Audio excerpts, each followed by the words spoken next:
अगर आप लोग स्टॉक मार्केट में इन्वेस्टमेंट करते हैं म्यूचुअल फंड के थ्रू लॉन्ग टर्म के लिए, तब यहाँ पर आपके इन्वेस्टमेंट पर आपको बहुत ही ज्यादा अट्रैक्टिव रिटर्न्स कमाने को मिलेंगे। लेकिन जब भी म्यूचुअल फंड में इन्वेस्टमेंट करने की बात आती है, तब यहाँ पर बहुत सारे लोग कंफ्यूज हो जाते हैं कि म्यूचुअल फंड में इन्वेस्टमेंट करने के लिए एसआईपी का ऑप्शन बेस्ट होता है कि लमसम इन्वेस्टमेंट करना एक अच्छा ऑप्शन हो सकता है। अगर आप भी म्यूचुअल फंड में इन्वेस्टमेंट करते हैं और आपके डाउट भी सिमिलर हैं, तो आज की वीडियो आपके लिए बहुत ही ज्यादा इंपॉर्टेंट होने वाली है, क्योंकि आज के इस वीडियो में इसी क्वेश्चन का आंसर पता लगाएंगे कि आपके लिए कौन सा इन्वेस्टमेंट ऑप्शन बेस्ट है। लमसम इन्वेस्टमेंट करना आपके लिए बेस्ट होगा कि एसआईपी के थ्रू इन्वेस्टमेंट करना आपके लिए बेस्ट होगा। इससे पहले कि हम लोग इसके ऊपर डिस्कशन करें कि आपके लिए कौन सा इन्वेस्टमेंट ऑप्शन बेस्ट है, सबसे पहले दोनों ऑप्शन को एक एक करके समझ लेते हैं। सबसे पहले बात करते हैं एसआईपी की। एसआईपी का फुल फॉर्म होता है सिस्टमैटिक इन्वेस्टमेंट प्लान। और अगर आप लोग एसआईपी के थ्रू इन्वेस्टमेंट करते हैं किसी भी म्यूचुअल फंड में, तब इसका मतलब ये होता है कि किसी पर्टिकुलर डेट पर एक पर्टिकुलर अमाउंट आपके अकाउंट से डिडक्ट होगा और उस म्यूचुअल फंड की स्कीम में जाकर जमा हो जाएगा, और इस अमाउंट के अगेंस्ट में आपको म्यूचुअल फंड के यूनिट मिलेंगे, और इसी के साथ साथ टाइम टू टाइम आपके इन्वेस्टमेंट की वैल्यूज जो है वो इंक्रीज होते जाएगी। और अगर आप लोग एसआईपी के थ्रू इन्वेस्टमेंट करते हैं, तब यहाँ पर सबसे बड़ा एडवांटेज ये होता है कि आप लोगों की रेगुलर सेविंग्स की हैबिट पड़ती है। जब भी आप म्यूचुअल फंड में एसआईपी के थ्रू इन्वेस्टमेंट करते हैं, तब आपको यहाँ पर हमेशा ये याद रखना है कि मार्केट की कंडीशन भले ही कैसी हो, फिर चाहे मार्केट में अपसाइड ट्रेंड दिखाई दे रहा है कि मार्केट क्रैश कर रहा है, यहाँ पर आपको आपके इन्वेस्टमेंट को स्टॉप नहीं करना है। क्योंकि अगर आप लोग कंटिन्यूअसली इन्वेस्टमेंट करेंगे एसआईपी के थ्रू, तब यहाँ पर आपके इन्वेस्टमेंट करने का कॉस्ट भी कम हो जाएगा। और सबसे खास बात तो यह है कि अगर आपके इन्वेस्टमेंट करने का कॉस्ट कम होता है, तो आपको ज्यादा रिटर्न्स कमाने को मिलते हैं। और तो और स्टॉक मार्केट में इन्वेस्टमेंट करने के लिए एक पॉपुलर रूल है, और ये रूल ये कहता है कि इन्वेस्टमेंट करने का कॉस्ट आपका जितना कम होगा,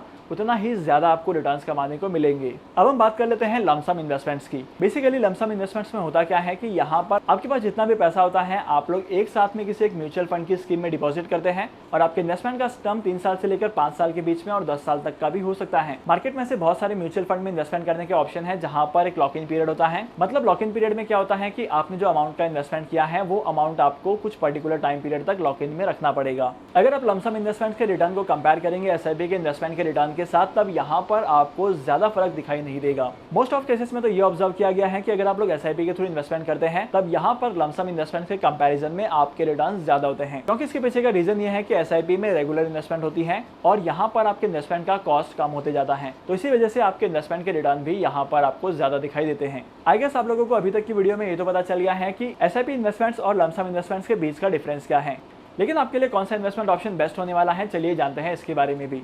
देखो, अगर आपके पास इन्वेस्टमेंट करने के लिए बल्क में बहुत सारा पैसा पड़ा है, मतलब आप एक साथ में अमाउंट इन्वेस्टमेंट कर सकते हैं। और सबसे खास बात तो यह है कि अगर आप ये इन्वेस्टमेंट करते हैं और इस इन्वेस्टमेंट करने की वजह से आपके फाइनेंशियल लाइफ पर कोई भी प्रॉब्लम नहीं आता है, तब आप आंख बंद करके भी लमसम इन्वेस्टमेंट कर सकते हैं। लेकिन वहीं पर अगर आपके पास इन्वेस्टमेंट करने के लिए बड़ा अमाउंट नहीं है, आपके पास 10,000, 15,000, 20,000 जितने अमाउंट नहीं है, आप लोग छोटे छोटे अमाउंट में इन्वेस्टमेंट कर सकते हैं। यानी कि आप लोग 500 रुपीज या 1000 रुपीज के आसपास का इन्वेस्टमेंट कर सकते हैं। तो ऐसे कंडीशंस में आपके लिए सबसे बेस्ट ऑप्शन होता है एसआईपी का, क्योंकि यहाँ पर आप छोटे से छोटे अमाउंट में इन्वेस्टमेंट भी कर सकते हैं और आपको अट्रैक्टिव रिटर्न्स भी कमाने को मिलते हैं। अगर आप लोग नॉर्मली किसी भी म्यूचुअल फंड में एसआईपी के थ्रू इन्वेस्टमेंट करेंगे, तो over the period of time आपको 15 से 18% तक के रिटर्न कमाने को मिलेंगे, जो कि इन्फ्लेशन की रेट से थोड़ा सा ज्यादा होता है। लेकिन मैंने मार्केट में से बहुत सारे लोगों को देखा है जो इन्वेस्टमेंट करने के लिए फंड्स को इकट्ठा करते जाते हैं। वो लोग कहते हैं कि जब मेरे पास बहुत सारा पैसा होगा, तब मैं एक साथ में इन्वेस्टमेंट करूंगा। लेकिन अगर आप भी ऐसा कर रहे हैं, तो ये बहुत ही गलत स्टेप है। आपके पास जितना भी अमाउंट अवेलेबल है इन्वेस्टमेंट करने के लिए, आपको उतने अमाउंट का इन्वेस्टमेंट करना है, क्योंकि जब तक पैसा आपके पास पड़ा रहेगा, तब तक उस पैसे की वैल्यू कम होती रहेगी, और जब आप अपने पैसे का इन्वेस्टमेंट करेंगे, तब आपके इन्वेस्टमेंट की वैल्यू ग्रो करेगी। तो आई होप कि आज की वीडियो से आपको ये तो पता चल गया है कि आपके लिए कौन सा इन्वेस्टमेंट ऑप्शन बेस्ट है। फिर भी अगर आपको इस टॉपिक को लेकर कोई डाउट है, तो मुझे कमेंट सेक्शन में जरूर पूछना। इसके ऊपर मैं एक डेडिकेटेड वीडियो लेकर आऊंगा, जहां पर आपको इस चीज के बारे में डिटेल में बताऊंगा। आई होप कि आज की वीडियो का कंटेंट आपको वैल्यूएबल लगा होगा। अगर आपको आज की इस वीडियो का कंटेंट वैल्यूएबल लगा है, तो इस वीडियो को लाइक करना, शेयर करना। इसी के साथ साथ मैं आपको मिलूंगा अगली वीडियो में नए टॉपिक के साथ, एक इंटरेस्टिंग टॉपिक के साथ। तब तक के लिए signing off, happy investing and good bye.